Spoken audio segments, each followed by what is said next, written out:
डफौर क्षेत्र के ग्राम ताचनी निवासी एक महिला पर घन से प्रहार कर उन्हें घायल करने का मामला प्रकाश में आया है। घायल महिला को क्षेत्र के ही कुछ ग्रामीण उठाकर लाए तथा उन्हें जिला अस्पताल में भर्ती कराया। ताचनी निवासी नीमा देवी पत्नी जगदीश चंद्र ने परिवार के सदस्यों पर ही मारपीट करने का आरोप लगाया है। उन्होंने कहा कि गत दिवस वो घर पर थी, तभी 2 लोगों ने उन पर घन से हमला कर घायल कर दिया।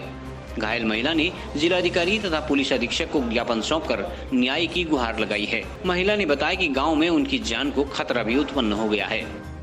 मेरा नाम नीमा देवी है, वाइफ ऑफ जगदीश चंद्र और ग्राम ताचनी। और वो नीचे आए, उन्होंने ताला खोला। हाँ, तारा दत्त और रेखा देवी नीचे आए, ताला वो तोड़ा उन्होंने और सामान बाहर फेंका। सामान बाहर ताला तोड़ा? हाँ, घर का वो जो बंटवारे का था उनका भी था, हमारा भी था वो। और उसमें से उन्होंने घन हमारे हिस्से का था, वो भी डाला नीचे। मैंने घन पकड़ा, जो पत्थर तोड़ने वाला होता है, और मैंने वो हमारा है करके पकड़ा तो उन्होंने मेरे हाथ से वो घन पकड़ के मेरे ऊपर घन से ही मारने लगी। और फिर उन्होंने मुझे ऐसे झपटे तो मेरा सिर भी वो किया और मुझे ऐसे झपट के मैंने वो घन था जो वो छीन लिया था। और फिर उन्होंने हाथ से उससे मेरा सिर भी वो किया और यहाँ भी मारी, और ये इतना नीला पड़ा है और ये पैर में भी पड़ा है। फिर मेरा गला पकड़ा और यहाँ पर उनका नाखून लगा है। और फिर फिर मेरा बच्चा वीडियो बना रहा था और फिर उसके ऊपर झपटे मुझे छोड़ के, तो मैं रोकने लगी उनको। बच्चे को मारने के लिए जा रहे थे तो मैं रोकने लगी उनको। जब उसकी बीवी ने मुझे पकड़ा, वो मेरे बच्चे को मारने चले गए कि तेरा मोबाइल भी तोड़ता हूँ और तेरे को भी मारता हूँ करके मेरे बच्चे को मारने के लिए अंदर घुस गए। तो आपने शिकायत करी इसकी?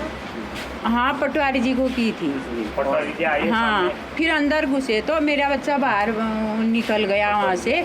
और फिर उन्होंने डीएम की धमकी दी और घर में सील करने की, मेरा मकान सारा सील करने की धमकी दी। फिर चले गए वो। और फिर मैंने प्रधान जी को फ़ोन किया और पटवारी जी को फ़ोन किया और उन्होंने कहा मैं कल आऊँगा।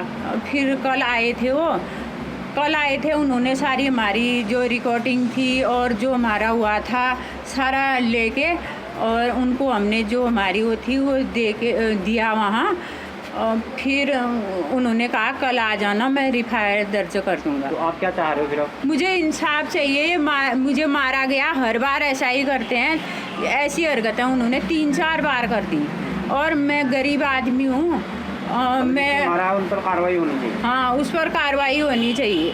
मैं गरीब आदमी हूँ, मेरे पास पैसे भी नहीं है, मुझे कोई ये कानून कार्रवाई की जानकारी भी नहीं है।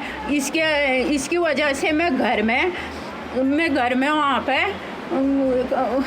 जो भी इन्होंने किया उसको झेल रही थी। अभी तक झेल रही थी। जब इन्होंने आज ज़्यादा ही कर दिया तो मुझे आगे बढ़ना पड़ रहा है।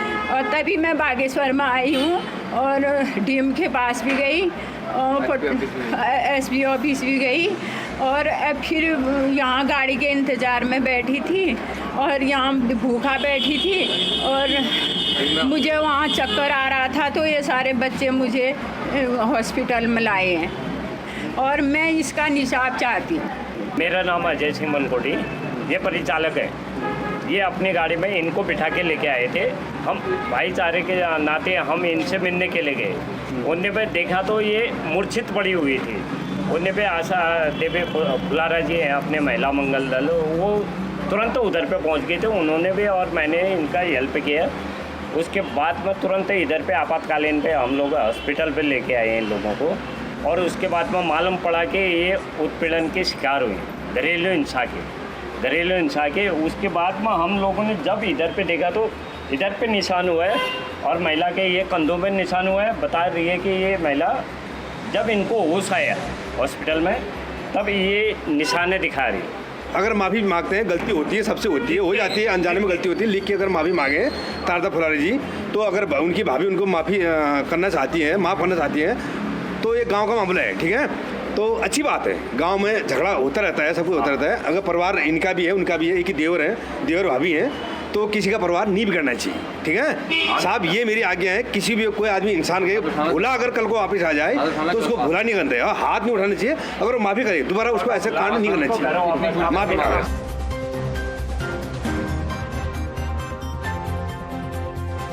CCN न्यूज के लिए हिमांशु जोशी की रिपोर्ट।